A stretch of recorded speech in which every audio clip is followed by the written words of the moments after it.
This is CBC Here and Now. It may be September 28th, but it certainly feels like summer. How long are these warm temperatures going to last? I come from 5 generations living in this neighborhood. I inherited my great-grandmother's home. A community-based group organized a massive planting project over the weekend. I'm Jeremy Eaton, I'll tell you all about it coming up on Here and Now. Jane Doe, could be me, could be you. She has done the strong thing, the brave thing, the thing that everyone tells us to do when this stuff happens to us, and she's still being put through the ringer. Standing with Jane Doe, more fallout from the Doug Snellgrove mistrial. Welcome to Here and Now. I'm Carolyn Stokes. And I'm Anthony Germain, and that is our top story tonight. Friday's mistrial of RNC officer Doug Snellgrove continues to spark concern and anger. Protesters were outside the Supreme Courthouse in St. John's right through the weekend, and they were there again today. Here Now's Malone Mullen reports. 4 days after Doug Snellgrove's second sexual assault trial ended without a verdict, Heather Elliott is still fuming.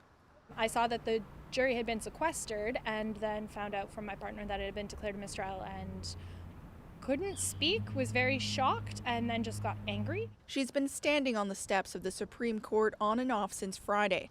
The intent, telling the justice system a decision of this magnitude has consequences. The amount of women who don't come forward, it's because of stuff like this. We see how the system treats the victims who are brave enough to come forward, who are brave enough to stand their ground and to confront their accused and say, this is what happened. Friday's decision to end the case in a mistrial reverberated throughout the city.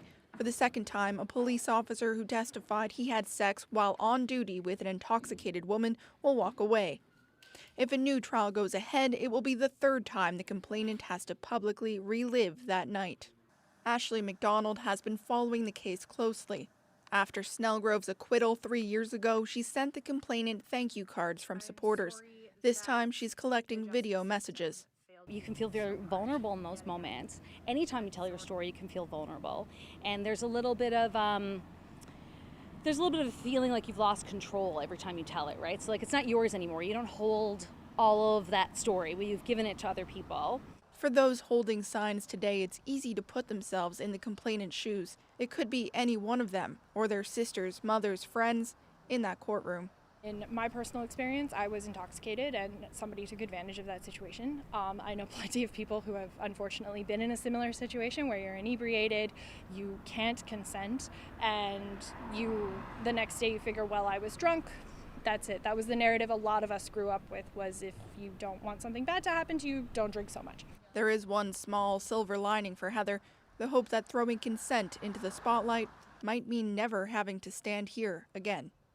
Malone Mullen, CBC News, St. John's. Well, an update now on a story we brought you last week. Dolores Moore has been pushing to get her mentally ill brother out of a mold-infested apartment in Kilbride. She said his publicly subsidized apartment should be condemned. Well, this weekend, the city inspected that apartment and agreed, so now Bob Moore has been moved out. As C's Hair reports, the struggle between landlords and tenants with mental health issues is nothing new. On Friday, 48 hours after we showed you these images from the bathroom of Bob Moore's apartment, inspectors with the City of St. John's and Provincial Public Health issued an order to vacate. On Sunday, he was moved to a new temporary location. The city says the apartment is unfit for habitation and constitutes an immediate health hazard. The province says the order is necessary due to mold and indoor air quality. The Housing Corporation had already approved a transfer for Moore, but said that could be delayed while waiting for an available space in Moore's preferred location, St. John's East. His sister, Dolores Moore, said a delay wasn't good enough and worried for her brother's health. She says Bob is doing much better now that he's out. Property managers are familiar with the challenges of housing people with serious mental illnesses. Even something as simple as getting a repair done, if they don't have the capacity to contact a landlord and ask for that help, it does affect their quality of life. Martin says more resources are needed for people who don't have a designated person assigned to keep the lines of communication open. The clients that we do have social workers with, we have a very good rapport, and we're very grateful for them because they're a conduit between us and the tenant. A conduit and a point of contact is paramount in maintaining a healthy landlord-tenant relationship with someone with a special circumstance. What we all have to do is stop blaming and accept it's a reality of our current life in our community. Stop judgment. There's no judgment on this. It is a reality. Oliver is seeing more incidents involving people with serious mental illnesses and says government needs to team up with private landlords to address the issue. We need to get coordination between Department of Social Services, between Newfoundland and Labrador Housing Corporation principally, and most likely some aspects of Eastern Health, to come together and say we need to set a protocol for landlords on how do you address an issue that's affecting not only the person that's there on a mental health basis, but it's affecting others in close proximity. Oliver is also seeing more incidents involving tenants with Alzheimer's and says properly addressing that requires a measured response too. Cease here, CBC News, St. John's. Well, St. John's Park, plagued with problems, has been given a new life thanks to the community that surrounds it. In recent years, Tessier Park in downtown St. John's has become a place to avoid, but a grassroots group wanted to change that. Over the weekend, they planted nearly 200 trees, shrubs, and bulbs, and as you're about to hear, the project is about more than just beautification. My day job is running GJ Shortle Limited, which is a wholesale food broker in St. John's. And we sell food to independent restaurants and bakeries, as well as bulk stores across the province, and Food for Thought in St. John's. We constantly see a rise in food costs because of insurance and gas and labor, and also delays in shipping food from Ontario and Quebec to Newfoundland. And so this is a way for us to improve food security for the province. So there's about 180 fruiting trees and shrubs going into a public park so that anyone who happens by can pick fruits, and then we can do harvesting sessions, we can do canning, preserving, and get back to some of the roots of what Newfoundland used to do a lot more of, rather than quick, easy bought food that you put in the microwave. These folks, they applied for a grant through Tree Canada to plant fruit trees throughout the park, and they were lucky and successful and got that grant approved. It was for a value of $3,500, and they used that to purchase all the trees and shrubs that you see going in here today. But these folks also went beyond that, and they collected donations around the neighborhood, both monetary and in terms of plants, and they reached out to other nurseries and got other donations. So we're well in excess of $3,500 worth of plant material here today. This is fantastic. I mean, the city has various environmental goals, and one of them is to increase the city's tree canopy. So, you know, parks like this and in projects like this really help us to achieve that goal. It was a park that was sort of just left. It was just grass, basically, and people just kind of used it as a way to pass through. But now with all these trees here today, we're hoping it's going to be more of a place where people can stop and gather and admire, you know, the beauty of the park itself. It was incredibly important for me and my family to come out and contribute today to this initiative. I come from 5 generations living in this neighborhood. Back in its heyday, used to be full of fruit-bearing bushes, and neighbors would collect that fruit and make jams for one another. So we're really returning back to what was there, you know, many decades ago.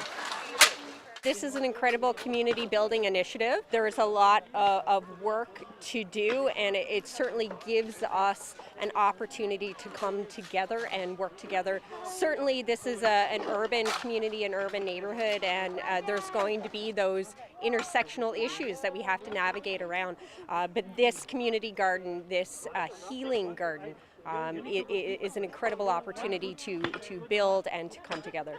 All around. That's it. Nice work.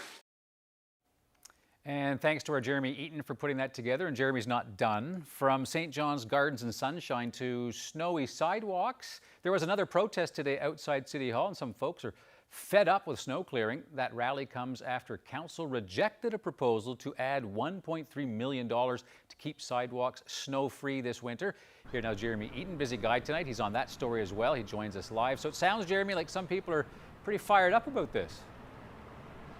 Yeah, well, at first, the sidewalk snow clearing issue was a little bit of an inconvenience, but it's grown over time. And for those marching through the streets of St. John's today, they say enough is enough. So standing on the sidewalk outside of City Hall, the protesters called on council to up the amount of money to clear sidewalks like this one. Whether you walk on legs, whether you roll in a wheelchair, whether you're old, whether you're young, whether you have money, whether you do not, you have a right to safe mobility through your community. Anne Malone is fired up. So is the rest of the crowd. Visually impaired, she knows how hard it is getting around town. So we're here to tell our city that this decision must change. And if it does not change, we will take this to a higher authority.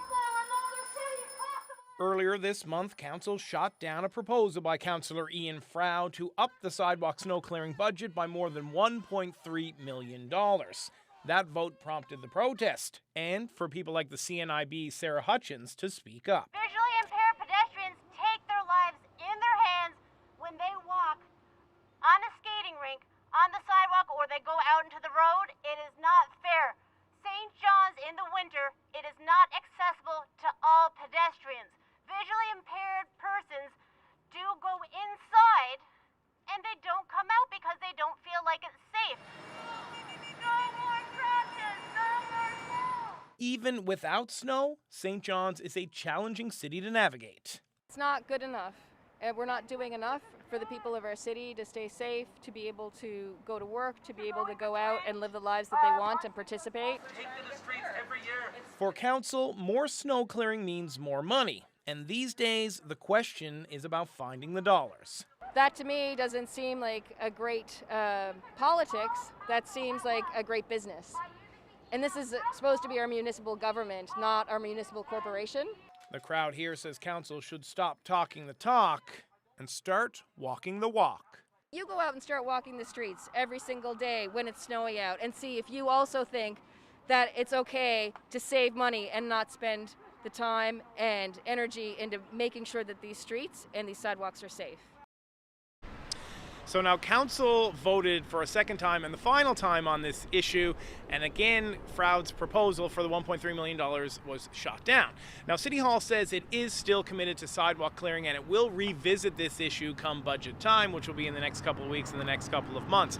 But for the protesters today, they have another issue that they're facing and that they're worried about, and that's a possible Metro bus strike. So some of them are saying there could be no buses on the road in a couple of months. There's no extra money for sidewalk clearing, meaning for them it could be a long, cold, hard winter. Reporting live for Here and Now, I'm Jeremy Eaton in St. John's. Well, hearing Jeremy talk about a cold, hard winter, that feels like it is far away from today, certainly. Look at these temperatures as we near the end of September. 19 degrees in St. John's, a warm day up through portions of Labrador as well. 19 degrees in Lab City, considering it just snowed there, earlier last week? But with the dew points as high as they are as well, we've got dew points anywhere from 15 to 17 degrees. You can see starting to get a little bit sticky, so that's leading to Humidex values in the mid to high 20s.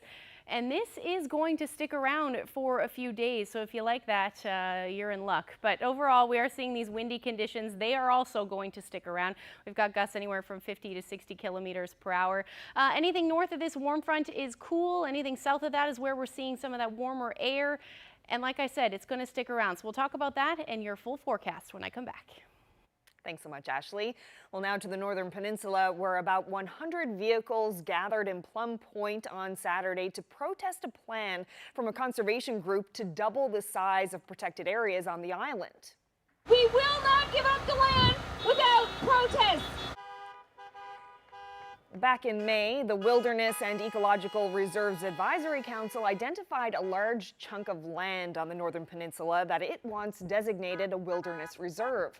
The deadline for public input on their report is October 1st. The mayor of Roddickton Bide Arm hopes the demonstration will get the group to rethink its plan. We are in desperate need of economic growth and development. That land that they've identified is, there's mining potential there. There's our forestry sector, which right now is dormant. And so once that land is protected, then those opportunities for the future are basically being taken away. So it's about our future.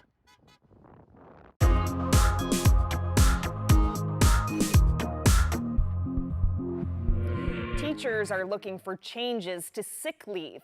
If they have 2 or more symptoms from a COVID-19 self-screening questionnaire, they can't go to work. Now, the Teachers Association says that means members are forced to use sick leave when they would otherwise be capable of going to work.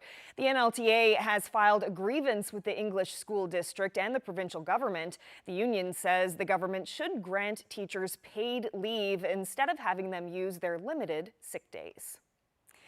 Well, we have a better understanding today of how the pandemic has affected the cost and schedule for the Muskrat Falls project. As expected, the price is going up once again. Completion is also delayed by nearly a year. Terry Roberts is following that story today and joins us live now from outside Nalcor headquarters in St. John's. So, Terry, you heard from Nalcor CEO Stan Marshall today. What did he have to say? Well, Carolyn, after all these years, we're pretty well used to bad news when it comes to Muskrat Falls, and today was really no different. It looks like, Stan Marshall spoke to reporters by telephone today, and he told us that, in essence, he said that right now the final forecast cost for Muskrat Falls has grown by about $400 million, so it's now served over $13 billion. And remember, it was sanctioned 7 years ago at about $7.4 billion. So why this latest increase in cost? Well, it's really no surprise. Remember, the project was essentially shut down for 4 months this past winter because of the pandemic. So that's added about $75 million to the cost of the project. But the bigger cost, Carolyn, is related to interest charges. Because of all these delays, and another $300 million in financing charges to the project. So this is the first time we've had a final price tag change for the project in about 3 years, first update in about 3 years. And actually, Stan Marshall described this as a little bit of a victory today. If you contrast 2017 to current, very little change. In fact, if any mega project in the world, if you saw just such a small change over more than a 3-year period, we'd be absolutely delighted. So it's a remarkable achievement considering the challenges we've had.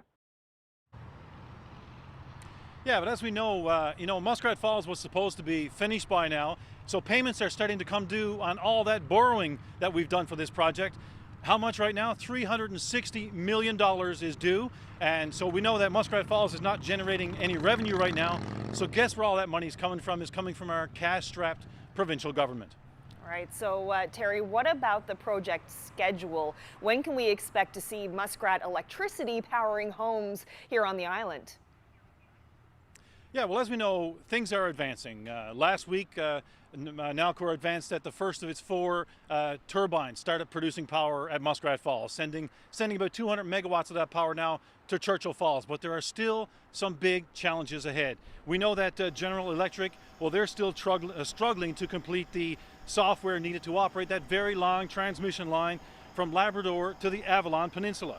There are still lots of problems with those synchronous condensers, is what they're called, at that massive switchyard at Soldiers Pond. Still in all, Stan Marshall expects Muskrat will reach full power in about a year from now, although that's 10 months longer than what he predicted, what he told us back in January. Though he says it's possible that some Muskrat power could be reaching the island electricity grid sometime this year. And by the way, Stan Marshall said today that electricity rates could very well surge to 23 cents a kilowatt hour by 2022. And that's nearly double what we're paying right now. So we all know that the provincial government and the federal government are in talks right now to try and prevent that from happening, what they're calling rate mitigation. Back to you. Thanks so much, Terry. That's here now. Terry Roberts reporting live. Well, meanwhile, critics of the Muskrat Falls project and the opposition are concerned about how increased costs and delays will affect your power bill. They say after a year, there are still no answers on rate mitigation. Here now's Heather Gillis is live with more on that. Heather. Thank you very much, Caroline. Well, opposition leaders say they're already troubled by the fact that people are losing their jobs and struggling to pay things like their power bills. Now with Muskrat Falls costing $13.1 billion, they're worried that will increase, and it's why Chess Crosby is looking for more details on rate mitigation and wondering if this new team in charge of it will have any success. Look, we all need to know that our power bills are going to be affordable when they start arriving after this project comes on full power. It seems now near the end of next year. The government's had a long time to work on this. They've produced no answers. They seem to have made no progress. The Premier has complained that there's fighting and friction between Nalcor and the government people on the previous committee. He's now formed another committee. All of this is very distressing, and it gives me no confidence there's going to be an answer. They should have been on their rate mitigation a very long time ago. So government needs to build this into their budget process, but they also need to finalize rate mitigation to assure the people of Newfoundland and Labrador, the rate payers, in particular on the island, need to be assured that they're going to be able to afford to heat their home next winter. Meanwhile, Muskrat Falls critic Des Sullivan agrees with the opposition, saying the province hasn't gotten anywhere on rate mitigation, calling that a massive problem. Because all last week we heard spin with regard to rate mitigation, another full year of wasted effort with regard to rate mitigation. The government has nothing to report on a massive problem, and let's face it, the Newfoundland public do not want to hear about 23.9-cent power. Number two, we heard about the Atlantic Loop. Now, the Atlantic Loop is more spin by government, when the fact is over 85% of the power from Muskrat, if you use the highest number of 4.9 terawatt hours, over 85% is already committed. Sullivan believes that means the Atlantic Loop will be more for the Maritimes and Quebec rather than Newfoundland and Labrador. He also believes the province can't do rate mitigation at all without federal assistance, and he fears that no solution may be in sight because provincial and federal elections may be coming sometime soon. Reporting live from the newsroom, I'm Heather Gillis. Thanks, Heather. Rigolette's only gas station may have found a way to keep on pumping. Now, it was supposed to close on Wednesday, but now the Rigolette Inuit Community Government is working with Nunatsiavut government to take it over until the community can find someone for its long-term operation. Now, the remote part of Labrador has been in this situation before. The local government used to run the gas station but had to shut down in May because it was losing so much money. The Nunatsiavut group of companies agreed to step in as a quick fix, but nobody was able to take it over. Without it, residents would have to travel hours by snowmobile or boat to get their fuel. The governments are asking for patience as the service changes hands. Well, still in Labrador and Cartwright this morning, a long-abandoned residential school came down. No doubt it was a meaningful day for many of its former students. Lockwood School was in operation from 1949 to 1964. The International Grenfell Association ran the residential school under the supervision of the provincial government.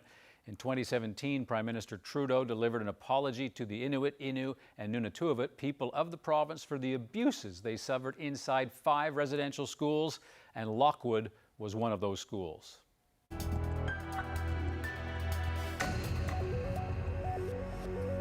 Now to an update for you on a story that CBC Investigates first brought you back in June. A Harbour Grace woman who was accused in a rash of pet scams is now facing even more charges. 26-year-old Brittany Osborne appeared via Telelink in Harbour Grace Provincial Court this morning. An additional 17 charges were laid this month, accusing her of fraud, forgery, and impersonating 2 dog breeders between February and June of this year. That brings her total number of charges to 55. Osborne was arrested earlier this summer, just days after CBC Investigates reported on multiple complaints from several people across Canada. They said they paid hundreds of dollars in e-transfers for puppies that they never received. Osborne is due back in court in November. It's a beautiful evening so far happening out there. It's going to be gorgeous as we head through the overnight temperature-wise. And these warm temperatures are going to stick around for a while, but I'll tell you just exactly how long when I come back.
This weather forecast is brought to you by Newfoundland and Labrador Tourism. Take the time to explore this fall. Learn more at stayhomeyear.ca.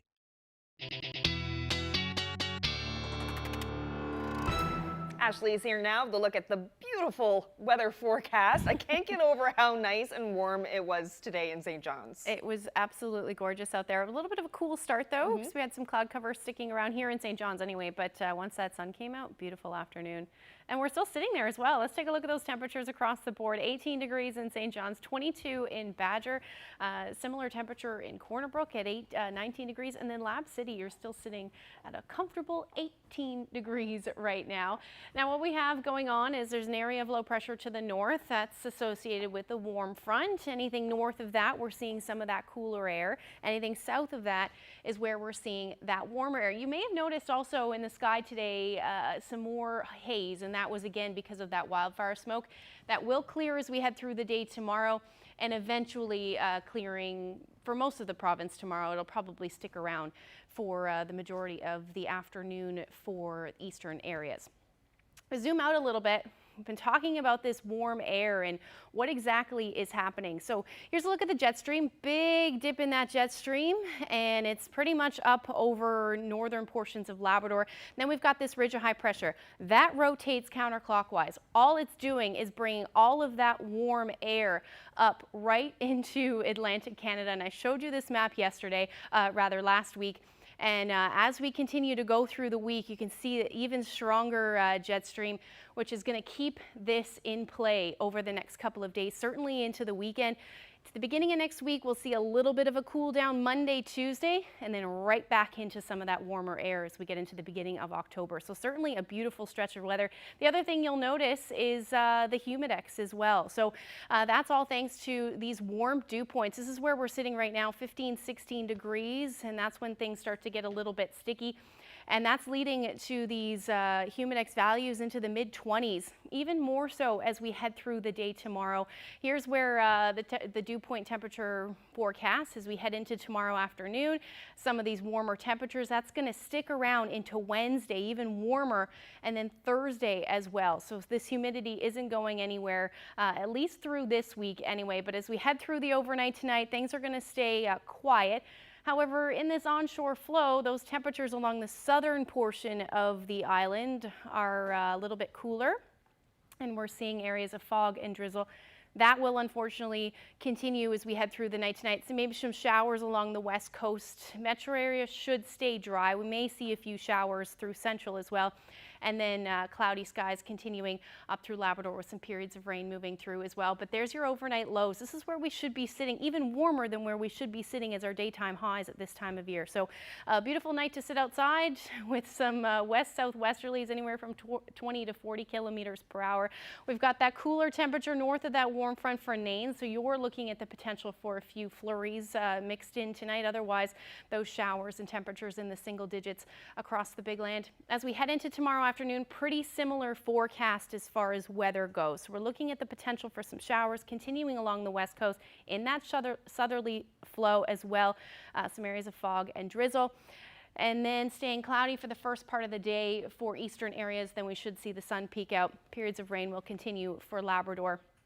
And these winds are going to stick around as well. So temperatures tomorrow will be warmer than what we're seeing today by a degree or two, 20, 25 degrees. Humidex values feeling closer to the mid to high 20s and even 30s in some areas through central and along the west coast. There's your winds again, 20 to 40 kilometers per hour.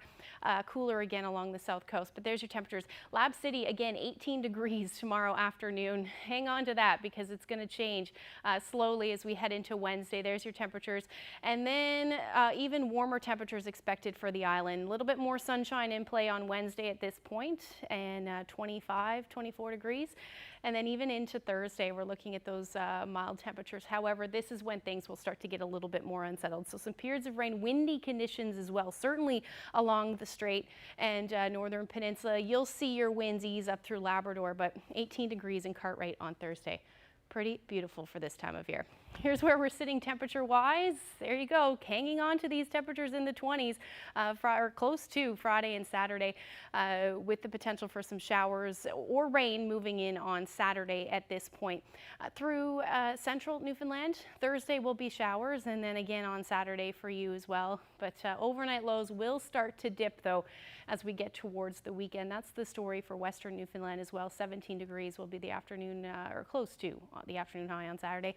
For eastern Labrador, teens right across the board, but then there's those temperatures for western Labrador as we get into some of that cooler air back down to those single digits. Wanted to share this beautiful shot. Look at this, Woody Point Lighthouse. Didn't get to see it from that perspective, but beautiful shot there. Thank you so much to Ron for sharing that with us.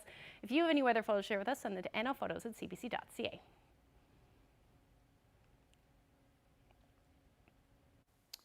Thanks, Ashley. To an explosion of color for you now. It's Nigeria Week in St. John's, where the city's large Nigerian community is hosting a full schedule of events to celebrate Nigerian culture. And one thing Nigerians are known for right around the world is their fabulous fashion. And to kick off Nigeria Week, we asked some of the city's most stylish Nigerians to show us their best fancy threads.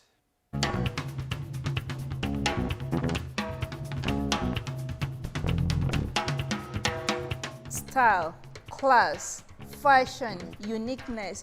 With Nigerian fashion, don't get me wrong, a lot of people have different fashion, but Nigerian fashion pops. When I think about Nigerian fashion, I think about elegance, the confidence, the beauty of a Nigerian person comes out in our clothing. We don't step down on our standards, we always up our game. We always like to be known wherever we go, for good though. We like to be confident. I mean, if you look good, you've got to be confident. Hi, I'm Som Kenembakwe and I'm here to talk about Nigerian fashion. We like colors. We like, to be very flamboyant. Myself, I have all kinds of, the coral beads, and a lot of men like to go with the walking stick as well. It doesn't mean they're too old to walk on their own, but it's all part of the dressing. And we usually go with a plain pants and a nice pair of shoes to go with everything. If you see a Nigerian person dressed anywhere in the world, you will always turn your head and say, "Come, where did you get that from?" That's Nigerian for you. Wearing Nigerian fashion in Newfoundland and Labrador sometimes is not that easy because fabrics are lighter, but if I was wearing a regalia like this, it's thicker, so it's easily wearable because the cold won't get to me. For me, when I think about Nigerian fashion, the most important things that come to my mind are the colors, the regalia, the headgear, the ipele, like this one that is from the Yoruba culture, and sometimes even the accessories that you have corals. We use real corals, to depict royalty and abundance. So that's one of the things that comes to mind when I think about Nigerian culture, the diversity. I love putting on my classic Nigerian wears because sometimes I wear them very long and sometimes I wear the mini short version of it with a legging on top of it and the right sneakers to go with it. It's so suitable that I get admirers everywhere. Some people ask for a photo shoot. I give it out whenever I can. Nigerians are very confident people, and we represent part of it by showing the multi-colorful outfit, and it brings out the beautiful you and a confident you to the society. So instead of wearing just a plain color, we grace the occasion with multicolors. Nigerians in Newfoundland and Labrador are over 1,000 in number, spreading from Corner Brook to Labrador. And if you want to see Nigerians dressed in this very elegant, attractive fashion, go to churches, go to the mosque, go to events, to weddings, Nigerian weddings. That's where you see it. And you're going to see a lot of us, even on ordinary days, just want to look good.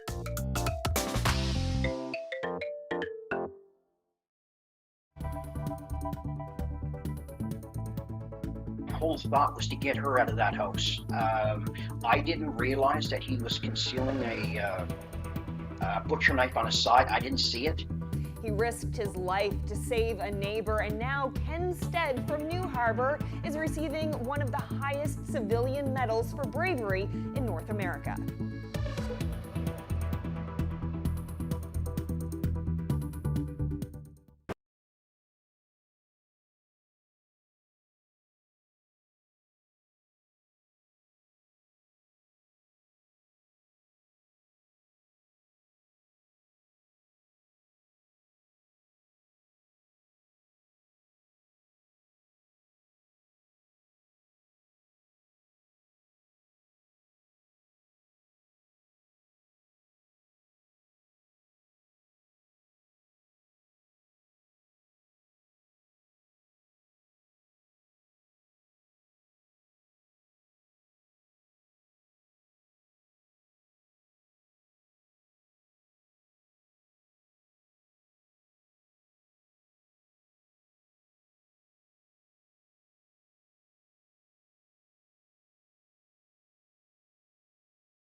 A man from this province has just been honored with one of the highest awards for bravery in North America. Ken Stead is originally from New Harbour on the Avalon Peninsula and is one of 17 recipients of the Carnegie Medal this year. The award is given to heroes who put their own life at risk to save others. He's one of only 2 Canadians to receive the award this year, and he joins me now from his home in Cold Lake, Alberta. Ken Stead, congratulations on the big award. Oh, thank you so much. Now, this is one of the highest awards for heroism in Canada and the United States. What was your reaction when you found out that you were going to be named a Carnegie Hero? I was working actually when they called to let me know, and I was set back. I was blown away. I was not expecting it. The award is in recognition of a life-saving act you performed in 2018, an incredibly brave act. You saved a woman's life and you were seriously wounded in the process. Can you take us back to that day and walk us through what happened? Yeah, I was just getting home from work. The only thing I was thinking of that day was, what am I going to have for supper? I was just pulling in the driveway, and how quick things can change, because I looked down and I seen this young kid running down the sidewalk, no shoes on his feet, and he was screaming, "Call 911, my mom's boyfriend's going to kill her." So I brought him in the house, I dialed 911, I passed my phone to him. I tried to explain to my wife as quick as I could what was going on, and I ran over there. I got up on top of the stairs and I can hear a thumping sound. That's all I could hear. I banged on the door, rang the doorbell. This went on for about 30 seconds, and then finally he opened the door up. I looked in and I seen her laying on the floor. I can see her top torso part, her head and her chest area. She was down by the couch, the rest of her body. And I called out to her about 3 or 4 times. I said, "Are you okay?" And I waited. There was no response. I called again.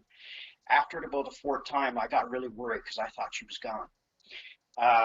Around the 4th time, I called out to her again. She said, "No, I'm not okay." So then I asked her to come towards me. I stepped in. I said, "Come towards me." So she tried to drag her body towards me. He had his back against the wall. I didn't know that he had a knife concealed down by his side. I didn't see it. So anyway, she started coming towards me. And at that, he lunged at me, and I thought he punched me. So when all this took place, she jumped up, took off into the bathroom. She barricaded herself off into the main bathroom on the main floor. He took off, ran upstairs. Then I still didn't know what was going on until I looked down and I noticed that I was stabbed.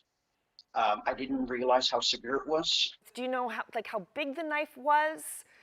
Yeah, it was a 12-inch butcher knife. I was told after by the lady that I saved. Well, you would see, what is it, 3 inches on the base and about 12 inches long. What was going through your mind when you were at the door, in the doorway to this house, and you were seeing this scene unfold in front of you? I can't imagine what the adrenaline must have been like. Can you tell us how you were feeling in those moments?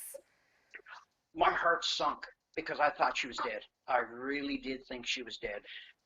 My whole thought was to get her out of that house. And what happened with the woman and her family in the end?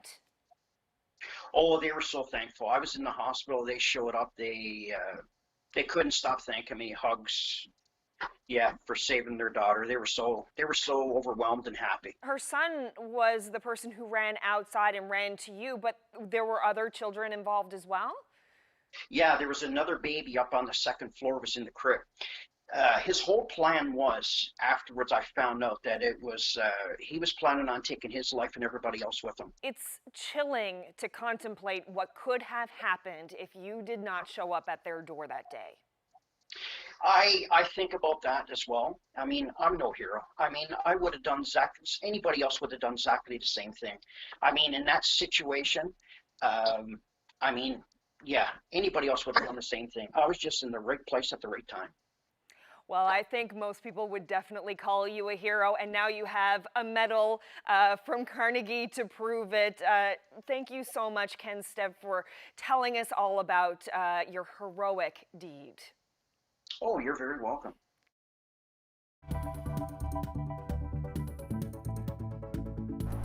Now, the only reason I'm crossing this picket line is to let you know that coming up on Here and Now, we're going to have an update on the labor dispute at Dominion.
Welcome back to Here and Now. 6 weeks in, the labor dispute between Loblaw and workers here in Newfoundland is still going on. David Burke is the shop steward here at the Dominion location on Black Marsh Road.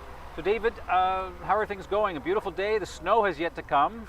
You guys ready for a long strike? You know what, we're in as long as it takes. We went out here, we went out on principle sense. We want better than we've had, and you know what, our members were all here, same spirits when we went out. You know, it doesn't matter, it's starting to get a little bit colder. We have had a few cold snaps, it's a beautiful day today, but you know what, we're prepared for, if we got to stay out here however long it takes, like, we're here to fight for better for us, but you know, better for everyone, right? Well, one thing that I think became apparent to us during COVID, there was a recognition that people who work in grocery stores were doing a really important job. Now we see 700 cases in Ontario. This company is based mostly in the mainland with only 1,200 workers here, but tens of thousands in Canada.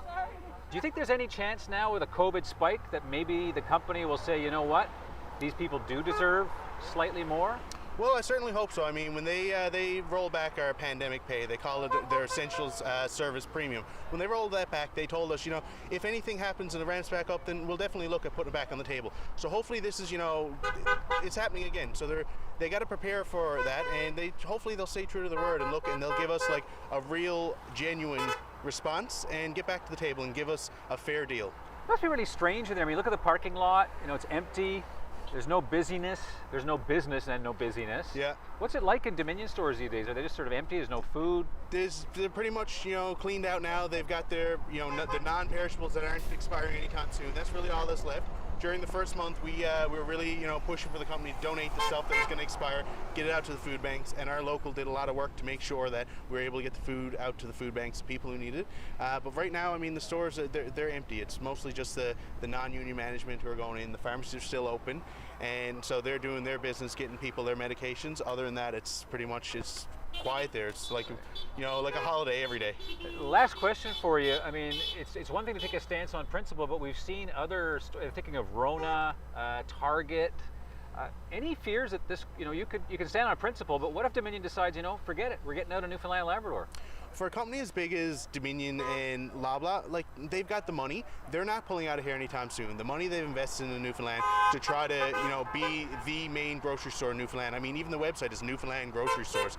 They want that brand. They're not going to give up that simple. This is something that obviously they want to fight us on. They've come out, they've made no threat, they're going to close up and all that. So they don't want to close up and leave. And we really don't think, in the financial situation they're in, the money they're making, they have any desire to, up and leave Newfoundland. And we know that they can afford to pay us better, because they did. It was only a couple months ago we were all making $2 an hour more, any amount of hours you want to know, and now they're turning back and saying, oh, sorry, we don't have any money for it anymore, when we know that's just not true.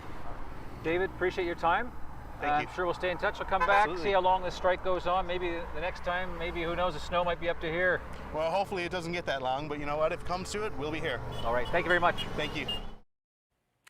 Well, an iconic fish and chips shop in St. John's has closed for good. The Big R on Harvey Road served its last meal Sunday after 60 years in business. Staff posted this picture of their last day online. It was a very busy day. CBC Radio was there to get a quick word with the owner, Karen Lambert. A lot of regular customers coming in today to say goodbye. Awful lot. I got flowers and I got wine and I got cards and I get gift cards and I got people looking to come to the house next Sunday for breakfast. Yeah. Oh my God. Yeah, it's nice. It's bittersweet, actually. Yeah. This has been a good business for my family, and not only, my siblings also. Every one of us had a chance at the store, and every one of us worked at the store. Right. And same went for my kids. So, yeah, we had a good run.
Well, Quebec is reporting 750 more coronavirus cases in the last 24 hours. And the Ontario Premier is calling his province's record-setting 700 new case count deeply concerning. Health officials say Ontario is now in the second wave of the ongoing pandemic. And we know that it will be worse than the first wave. But what we don't know yet is how bad the second wave will be. Together, our collective actions will decide if we face a wave or a tsunami. The two central provinces together account for 80% of COVID-19 cases in Canada. There are just over 13,300 active cases across the country. Nearly 132,000 people have recovered so far, but 9,300 people have died. Globally, there have been more than 33 million cases with 1 million deaths.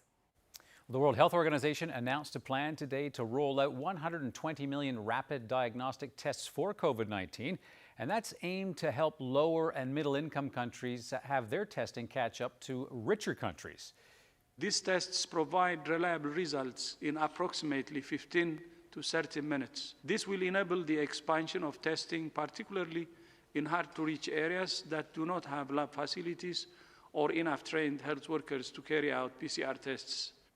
Now, the antigen testing is considered less accurate, but it's much faster than higher grade genetic tests, as you heard, called PCR.